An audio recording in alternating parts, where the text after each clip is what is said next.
Hey everyone, this is the Rain Man, and today we're going to look at the Elite Rare Gear Roadmap. And this was actually um, the previous roadmap that came earlier this month, but I didn't have time to upload it because we had finals for school, and it's the same kind of map, so I thought I'd upload it now. We're going to look at the zombie stages first, and I'll show you my zombie team, and I'll show you that you can kill this map with any kind of team provided you have skill and strategy. So I'm just gonna pick a random leader. I'm not gonna use any of my epics or any crit leaders like Rick. I'm not gonna have any crit boosting ARs like Sophia or anything like that to show you that this can be done. So I'm just gonna go with Connor, no skill leader, and I'm just gonna put a bunch of random level 1 dudes. I don't suggest that you do this because these guys will die if they take a hit.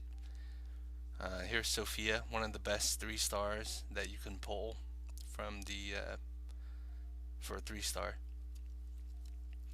And I'm just gonna find someone else to put. No, not Rick, but that guy is the best zombie killer. So if you have him, if you see him in the depot on sale, get him. If you don't have him, he is the best next to Michonne. So I'm just going to put a 3-star Lee, and then now I'm going to get some weapons. I'm not going to use my overpowered weapons because not everyone has access to them. I do recommend that you farm for them though, and you got to farm a lot. So I'm just going to put 20 crit weapons for everyone because everyone should have access to 20 crit weapons. Just going to put some 2-star weapons on for my blues. And then as for the faction leader, as you can see, I have a lot of people that I can choose from, but I'm just gonna go with ideally I want a drop leader because I want to have some kind of guarantee that to get some kind of weapon. And it looks like Alicia has a crit weapon on, so she has a 30 crit weapon army pistol. So let's go over items. You want to go with the nerve gas vial. Why? Because ideally you want to be able to tank hits if you can. But in my case, I'm using level 1 guys, so I can't really tank hits from zombies. So I'm just going to put an elegant incense if I need it. Going to put the standard sharpshooter and bloody shirts. Those are staples. Staples meaning that you have to have them. And since I couldn't find any alternative, I'm just going to go ahead and put the nerve gas vial anyhow. Alright, so just going to go through it. You always want to start with the sharpshooter on the first wave because even if you have a crit leader or not, it can go bad if you don't use it. And ideally you want to spread them out, 1 sharpshooter per wave. And for this map, I'm not going to randomly attack. I'm going to look for the zombies that have the fast trait first because they're going to reach me the quickest. And I don't want to be autoing regular or just randomly mashing buttons. I want to have some little skill and strategy to this. I want to get the zombies that come at me first, and that's pretty obvious, but I just wanted to state the obvious. So that went pretty well. Didn't have to blow any of my items too much. So the second wave, ideally you want at least 3 or 4 crits, and I only got 1 crit there, so that's pretty bad. So I'm off to a bad start, and these guys are probably gonna reach me if I don't crit in the next couple hits. And looks like I only got 2 crits. So this is a pretty sticky situation, but I'm gonna try to see if I can crit, but I don't. It looks like my Carl will die unless I use a bloody shirt. And I think it is worthwhile to do that. I'm gonna let Alicia tank some hits um, by using a nerve gas vial on these zombies. So ideally, I want to kill those guys. So okay, saved Carl. Joe Bob is camoed.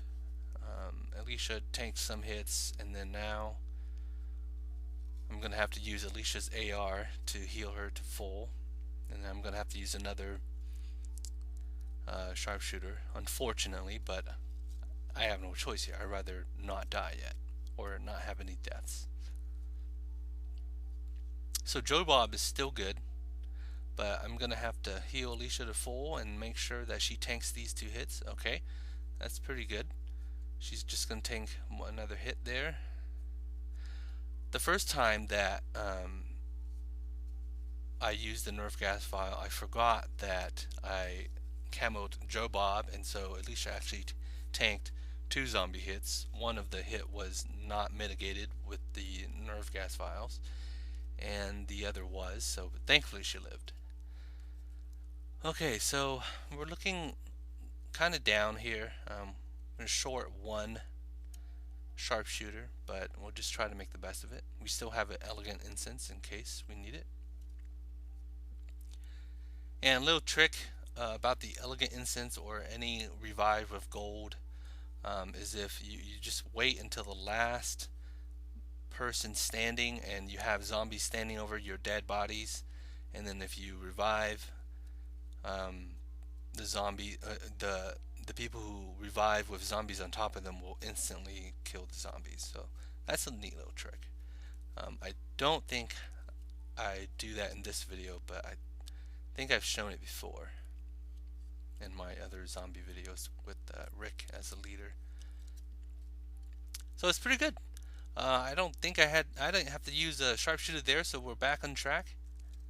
And we got 2 more waves, so this can be done with 3 stars that are higher leveled, or 4 stars that are mid-level, like tier 3 or something. These guys are 4 stars and a 3-star Lee that are level 1, tier 1 with 20 crit weapons. I'll just remind you guys with that. So it can be done. You just have to give it a little try. I'm not saying every time you're going to clear it like this, because it really relies on your ability to crit. But if you play your sharpshooters right, you're going to have 40 crit every wave for about 3 turns. And so it should be enough to get you through the stage. So here we are on the last stage, and this is ideally you want to save all your bloody shirts until the last minute, and those are your last resort. But however, I did use one on Carl and Joe Bob to save their lives, and that was definitely worth the investment. So I'm just going to finish everyone off here, and